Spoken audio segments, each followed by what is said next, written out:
பிரிண்டட்ஸ் நேயர்களுக்கு வணக்கம்.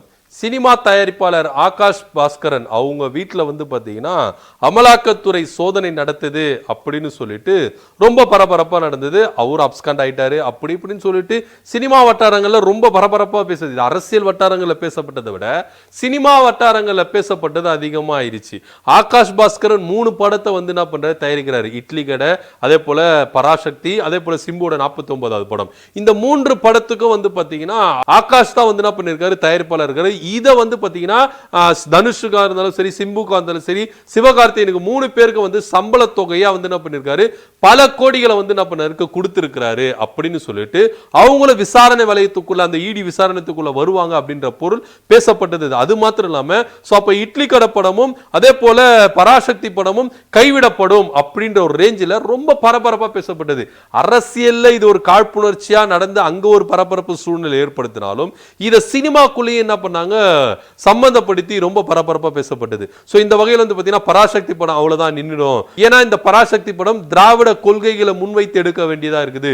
சோ இதுக்கு வந்து பாத்தீங்கன்னா மோடி அவர்கள் வந்து ரொம்ப பிரஷர் கொடுக்கிறாரு. சோ அதனால இந்த படத்தை எடுக்கிறது வந்து ஸ்டாப் பண்ணிடுவாங்க, இந்த படம் வெளியே வராது அப்படி இப்படின்னு ரொம்ப பேசப்பட்டது. பராசக்தி படத்தை வந்து பாத்தீங்கன்னா சுதா கொங்கரா என்ன பண்றாங்க, எடுக்கிறாங்க. இதுல சிவகார்த்திகேயன் நடிக்கிறாரு. சோ இன்னும் சில முன்னணி நடிகர்லாம் என்ன பண்றாங்க, இந்த படத்துல வந்து என்ன பண்றாங்க, நடிக்கிறாங்க. இந்த படம் வந்து பாத்தீங்கன்னா ரொம்ப பரபரப்பா பேசப்பட்டது, ரொம்ப பரபரப்பா எடுக்கப்பட்டது. அதுக்கப்புறம் இந்த ஆகாஷ் பாஸ்கரன் இவர் வீட்டுல வந்து பாத்தீங்கன்னா ரைடு, இடி ரைடு நடக்கிறதுனால இந்த படம் வந்து வெளி வருமா வராதா, இது திருப்பி எடுப்பாங்களா எடுக்க மாட்டாங்களா, பாதியிலே நிக்குது, என்ன ஒரு காரணம் அப்படி இப்படின்னு சொல்லிட்டு சினிமா வட்டாரங்கள்ல ரொம்பவே பரபரப்பா பேசப்பட்டது. சோ ஆனா இந்த சர்ச்சைகளுக்கு எல்லாத்துக்கும் முற்றுப்புள்ளி வைக்கிறோமா, சுதா கொங்கரா என்ன பண்ணிருக்காங்க, தெள்ள தெளிவா பதில் சொல்லியிருக்காங்க. இங்க பாருங்க, பராசக்தி படம் நிச்சயமாய் வெளியே வரும், அதுல எந்தவித மாற்று கருத்து இல்ல. இது யாராலும் எதுனாலும் நிப்பாட்டப்படாது. இன்னும் 40 நாள் தான் ஷூட் எடுக்கணும். இறுதி கட்டத்தை நாங்க என்ன பண்ணணும், எட்டிட்டோம். கிட்டத்தட்ட கிளைமாக்ஸ் எடுக்க வேண்டிய சிச்சுவேஷன்ல தான் படம் வந்து என்ன பண்றது போயிட்டு இருக்கு. அப்ப ஏங்க இன்னும் படம் எடுத்து முடிக்கல அப்படின்னு கேட்கும்போது, இங்க பாருங்க, இது எந்த ஒரு விஷயத்துல இந்த ஆகாஷ் பாஸ்கரனை இதுல கொண்டு சேர்க்காதீங்க. அது வேற ஒரு விஷயமா ரைடு நடக்குது, அது வேற, அரசியல் வேற, சினிமா வேற, அதுக்கு இதுக்கு சம்பந்தமே இல்ல. ஏன் படம் எடுக்கப்படவில்லை அப்படின்னா, சிவகார்த்திகேயன் மதராசி படத்து மூலமா என்ன பண்றாரு, ஷூட்டிங் போயிருக்காரு, ஸ்ரீலங்கா போயிருக்காரு. அவர் அங்க இருந்து வந்த உடனே அடுத்த கட்ட படப்பிடிப்பை நாங்க வந்து என்ன பண்ணுவோம், ஸ்டார்ட் பண்ணுவோம். எங்களுக்கு 40 நாள் போதும், படத்தையும் நாங்க முடிச்சு போஸ்ட் ப்ரொடக்ஷன்லாம் முடிச்சு கூடிய விரைவில் நாங்க என்ன பண்ண போறோம், ரிலீஸ் பண்ண போறோம். சோ அதனால வந்து நீங்க பாத்தீங்கன்னா நிறைய வந்து நான் காசிப் பேசுறீங்க, சர்ச்சைகளை கலப்பிறீங்க, அது இதுன்னு சொல்லிட்டு பேசுறீங்க. இதுக்கும் அந்த ஈடி ரைடுக்கும் சம்பந்தமே இல்ல. பராசக்தி படம் நிச்சயமா நாங்க ஷூட்டிங் எடுத்துட்டு அது கூடிய விரைவில் மக்களுக்கு நாங்க வந்து என்ன பண்ணுவோம், கொண்டு சேர்ப்போம். சோ அரசியலா பாருங்க, சினிமாவை சினிமா பாருங்க, அரசியல நடக்கிறது எல்லாத்தையும் வந்து சினிமாக்குள்ள நுழைச்சிடாதீங்க அப்படின்ற ஒரு தகவல் ரொம்பவே என்ன பண்ணிருக்காங்க, அழுத்தம் திருத்தமா சுதா கொங்கரா என்ன பண்ணிருக்காங்க, சொல்லியிருக்காங்க. இதுல இன்னொரு விஷயம் என்ன அப்படின்னு பாத்தீங்கன்னா, ஜனநாயகன் படத்தோட பராசக்தியோட மோத வைக்கிறீங்களா அப்படின்ற ஒரு தகவலுக்கும் சொன்னாங்க.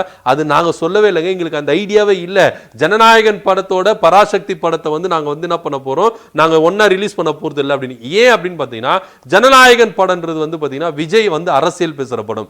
அதே ஈக்குவலா வந்து பாத்தீங்கன்னா பராசக்தி அப்படின்னா, ஏற்கனவே பராசக்தி அப்படின்ற ஒரு படம் வந்து கலைஞருடைய வசனத்துல பராசக்தி அப்படின்ற படம் ஒண்ணு வந்தது. அதுல வந்து பாத்தீங்கன்னா திராவிட கொள்கையில முழுக்க முழுக்க பேச வேண்டியதா இருந்தது. சோ இப்ப இருக்கிற பராசக்தி படம் இப்ப நடக்கிற இந்த திராவிட மாடல் அரசுக்கு ஆதரவா இருக்குமா அப்படின்ற மாதிரிலாம் பேசப்பட்டது. சோ அதனால வந்து இதுக்கும் அவங்க முற்றுப்புள்ளி வச்சிருக்காங்க. நாங்க அது மாதிரி யோசிக்கவே இல்லை, எங்களுக்கு அந்த ஐடியாவே இல்லை. ஏன்னா படம் எப்ப ரிலீஸ் பண்ணணும்னு சொல்லிட்டு நான் மட்டும் தனியா முடிவெடுக்க முடியாது. எங்க டீம் இருக்கு, அவங்க ப்ரொடியூசர் கிட்ட பேசணும், அதே போல டெக்னீஷியன் கிட்ட பேசணும். இன்னும் வந்து இந்த படத்தை சரியா இன்னும் முடிக்கல, அது எவ்வளவு நாள் எடுத்துக்கும். சோ எங்க டீம் கூட கலந்து ஆலோசித்து தான், ஏன்னா நாங்க டிஸ்ட்ரிபியூட்டர்ல வர பார்க்கணும், அவங்க கிட்ட எல்லாம் பேச வேண்டியது இருக்குங்க. சோ இந்த படம் இப்பதான் ரிலீஸ் பண்ணணும்னு சொல்லிட்டு நான் தனிப்பட்ட முறையில் எடுக்க முடியாது அப்படின்ற ஒரு தகவலையும் சுதா கொங்கரா என்ன பண்ணிருக்காங்க, கொடுத்துருக்காங்க.